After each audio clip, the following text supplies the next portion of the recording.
பொதுக்கூட்டத்தில், கட்சியினுடைய பொதுக்கூட்டத்தில் 1972 நடந்த ஒரு பொதுக்கூட்டத்தில், திருக்குளங்குன்றம் நினைக்கிறேன், அந்த பொதுக்கூட்டத்தில் பேசுறாரு. இந்த மாதிரி திமுகவில் நாம காங்கிரஸ் உடைய ஊழலை கேட்கிறோம், காங்கிரஸ் ஊழல் பண்ணிச்சுன்னு சொல்றோம், ஆனா நாம ஊழல் பண்ணாம இருக்கோமா?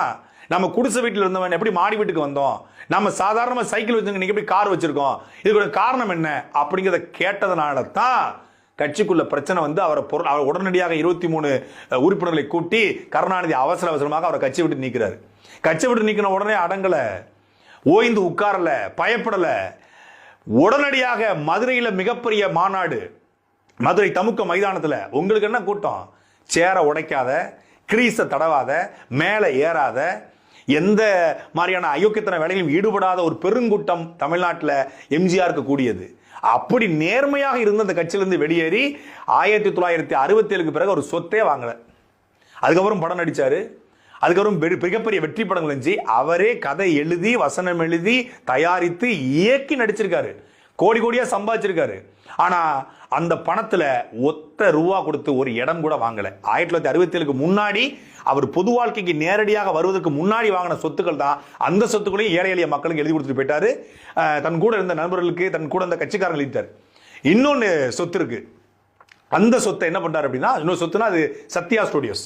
சத்யா ஸ்டுடியோஸோட இவருடைய பங்கு, அந்த பங்கை அதிமுகவுடைய வளர்ச்சிக்கு பயன்படுத்தணும் கொடுக்குறாரு.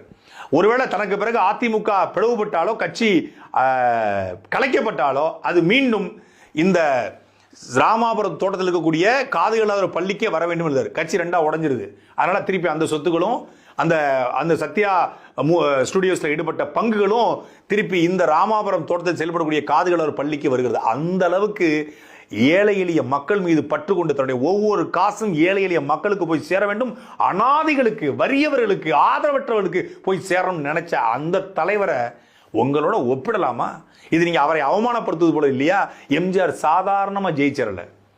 அவருடைய கருணை, அவருடைய இரக்கம், அவருடைய மனிதநேய பண்பு, அவருடைய அப்பழுவுக்கற்ற உள்ளம், அதெல்லாத்தையும் தாண்டி துணிச்சலா இந்தியாவில் அன்னைக்கு புலிகள் வளர்ந்து வர்ற காலகட்டம், இலங்கையில இவர் மீது ஒன்று, இலங்கையில பிறந்து வளர்ந்ததுனால இலங்கை மீது உள்ள பற்றின் காரணமாக இலங்கையில எத்தனையோ அமைப்புகள் இருந்தாலும் இவர் தான் சரியா இருப்பாரு தெரிஞ்சிருக்கு. அவருக்கு ஒரு கால யானியாக அவருக்கு தெரிஞ்சிருக்கு. அதனால புலிகள் தலைவர் பிரபாகரனை அழைத்து, நீ சண்டை செய்ய, நாடு அடைய உனக்கு எவ்வளவு தேவைப்படுது, 100 கோடி தேவைப்படும் அண்ணா அப்படின்னு, நான் தர்றேன், நீ சண்டை போடு என்று சொன்ன தலைவர் அவரு.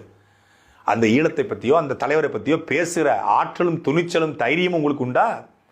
சும்மா மாவீரம் போட்டுரும் சொல்லி ஜானவரகே சமைச்சு சொன்ன டைலாக் எடுத்து மாவீரனால போட்டு விடுறது கிடையாது. அதை ஆதரிப்பது. எம்ஜிஆர் ஆதரிச்ச மாதிரி துணிச்சல் அவங்களால ஆதரிக்க முடியுமா?